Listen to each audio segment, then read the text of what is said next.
महत्वाची राजकीय बातमी. उपमुख्यमंत्री एकनाथ शिंदे हे आता दिल्लीला रवाना झालेत. सर्व कार्यक्रम रद्द करून अचानक दिल्लीसाठी निघालेले आहेत. दिल्लीमध्ये भाजपच्या वरिष्ठ नेत्यांची भेट ते घेणार आहेत. राज्यातील स्थानिक स्वराज्य संस्था आणि महानगरपालिका निवडणुकीबाबत भाजपच्या वरिष्ठांशी चर्चा केली जाणार आहे.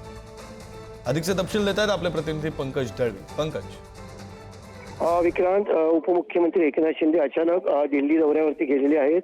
हा दौरा पूर्वनियोजित नव्हता, मात्र अचानक ते दिल्लीला रवाना झालेत. याची कारणं काय आहेत याविषयी राजकीय चर्चा सुरू झाली आहे. कारण गेले काही दिवस महाराष्ट्रामध्ये एकनाथ शिंदे यांची शिवसेना आणि भाजप यांच्यामध्ये कुठेतरी कोल्ड वॉर सुरू आहे का अशी चर्चा सुरू होती. अनेक ठिकाणी जे प्रकल्प आहेत त्याला काही मुख्यमंत्र्यांकडनं त्याचे थांबवण्यात आल्याची चर्चा होती. त्यामुळे कुठे नाराजी आहे का ही चर्चा सुरू असतानाच एकनाथ शिंदे हे दिल्लीला रवाना झालेले आहेत. तिकडे जाऊन ते भाजपच्या नेत्यांची चर्चा करणार आहेत. अर्थात राज्यातली स्थिती, राज्यामध्ये असलेल्या महानगरपालिकांची स्थिती, कुठे युती झाली पाहिजे, कुठे युती नाही झाली पाहिजे, कुठे काय करता येईल, कशा पद्धतीनं समन्वय साधता येतील, सध्याची परिस्थिती काय, या सगळ्या गोष्टी दिल्लीच्या नेतृत्वाला ते सांगणार आहेत का हे सुद्धा महत्वाचं असणार आहे. कारण एकनाथ शिंदे यांचं अचानक दिल्लीला जाणं, त्याचं खरं कारण काय आहे, ते का गेलेत हे कारण जरी स्पष्ट होत नसलं तरी जी माहिती मिळते त्या माहितीनुसार एकनाथ शिंदे हे दिल्लीमध्ये काही प्रमुख नेत्यांच्या भेटी घेणार आहेत. मग त्याच्यामध्ये अमित शहा यांना सुद्धा भेटण्याची शक्यता आहे.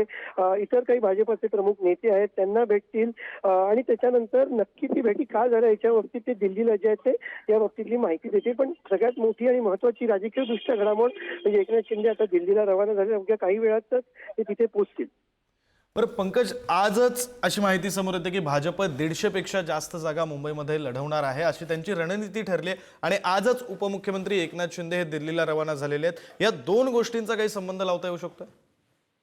निश्चित राजकीय दृष्ट्या जर का या भेटीकडे बघितलं तर या दोन्ही गोष्टींचा संबंध जो आहे तो लावावा लागेल किंवा तो ज्याला आपण म्हणू शकतो आपसुकच जोडला जाईल. कारण भाजपाकडनं 150 पेक्षा जास्त जागा निवडून यायची तयारी केली जाते. मिशन 150 म्हणजे त्यांना किती जागांवरती निवडणुका लढायच्या आहेत 227 पैकी हा एक प्रमुख मुद्दा जो आहे तो समोर येतो. एकनाथ शिंदे यांच्या शिवसेनेकडून 117 जागांचा सर्व्हे करण्यात आला होता.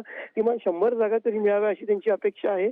आणि असं असताना कुठेतरी तिढा कायम होतो. जेव्हा जर का 150 जागा भाजपाने लढल्या तर 227 पैकी 150 जागा भाजपाला गेल्या तर एकनाथ शिंदे यांची शिवसेना अजित पवार यांच्या वाट्याला किती जागा येतील हा सुद्धा एक महत्वाचा प्रश्न आहे. त्यामुळे हीच कैफियत मांडण्यासाठी एकनाथ शिंदे तिकडे गेलेत का हा सुद्धा एक महत्वाचा प्रश्न आहे. कारण ज्या निवडणुकांची तयारी सुरू आहे, चर्चा सुरू आहे, सगळे राजकीय पक्ष आपण म्हणू शकतो की इलेक्शन मोडवरती गेलेले आहेत.